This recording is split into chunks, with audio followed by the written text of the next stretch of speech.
version 1 of Cerydra's kit just dropped. I'm a bit late, but I want to give my impressions, especially as someone who pulled for Phainon.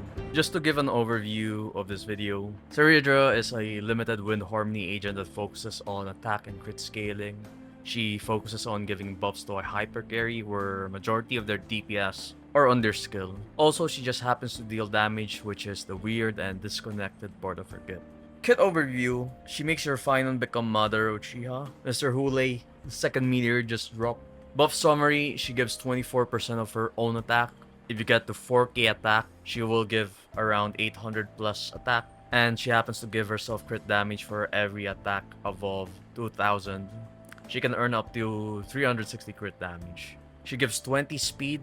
Do note that this is not base speed, so L for us Phainon means. She also gives 72 crit damage in a skill during nobility. Now what's nobility? Well, Cerydra has a thing called Coup de Main and nobility. Coup de Main is basically a charge, and whenever you gain up to 6 charges, enter nobility, and then through nobility, you get to skill twice. You get to copy the skill that you're about to use. You use the copied version first, and then you proceed to use the original skill. She also has 100% built-in crit rate, and she has an ult that is AoE. I'm expecting comes every 3 turns. My impressions, definitely a unique ability for a harmony unit, which is copying and triggering a skill based on charges.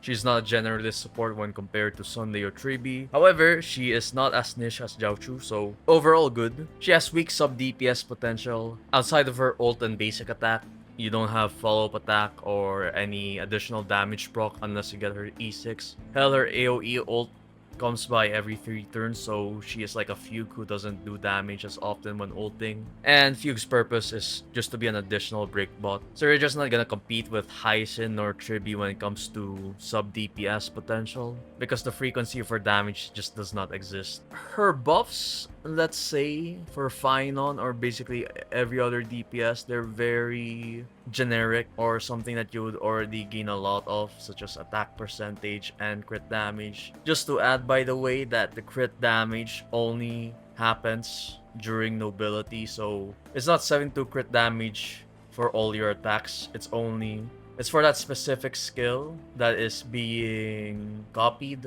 and the original skill. She does give 20 speed. While it's not base speed, it basically ensures that Phainon can use attack boots. Other than that, there's nothing. I don't want to talk about her signature. Hope it doesn't get buff or anything, so I am less inclined to pull for it. My suggestions for her kit: provide unique amps instead of the 72 crit damage the buffs that she provides on nobility.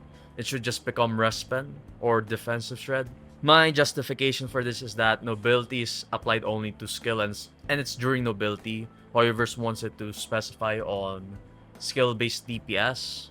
So I think if this buff should be a one-time thing, it should be a unique amp. Or if they don't want to give a unique amp like 20 Respen or defensive shred, then just make it just 72 crit damage all throughout. Other things to note is that she definitely will retain her sub DPS nature since they already have her ultimate animations. And I don't think in any beta Hoyoverse changed the ability. So I came up with a couple of buffs that would be in line with her DPS or sub DPS nature.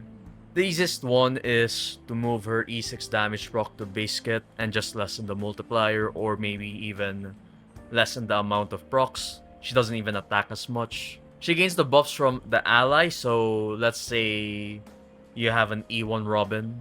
Cerydra can double dip. She can gain 48 Respan from Robin and then copying that buff from, let's say, Phainon, right? Though I do think that they will not use this since they would like to avoid double dipping. Other suggestions is make her do a follow-up attack, but instead it's a basic attack. What's good here is that Cerydra gains more energy and will deal more damage if you allow this implementation of a follow-up attack. And besides that, Hoyoverse does not need to make new animations. I mean, we have E4 Bronya, which is basically copying her basic attack. And the last buff is if the ally attacks, she advances herself forward by either 50 or 100, who knows. Just make her similar to Mort 7, the Hunt version. Now, is this unit worth pulling? If you have Phainon, you have to get her. Getting 2 extra meteors is great, it's more multipliers. Quick analogy, just compare Lightning Lord to a meteor. Sunday is the only thing to bring Lightning Lord back to the cycle. The meteor, which has way higher multipliers than Lightning Lord, can be copied by Cerydra. So if you do not pull for Cerydra, then think of it as not pulling a Sunday for Jingyuan main. Sure, Phainon does not make the best use of Cerydra's sub DPS capabilities, but that extra meteor is pretty neat. With that comes the end of this video. What do you guys think about Cerydra? Is she mid? Is she good? Share down your thoughts in the comments below, leave a like, and press that sub button. I'll see you in the next one. Goodbye.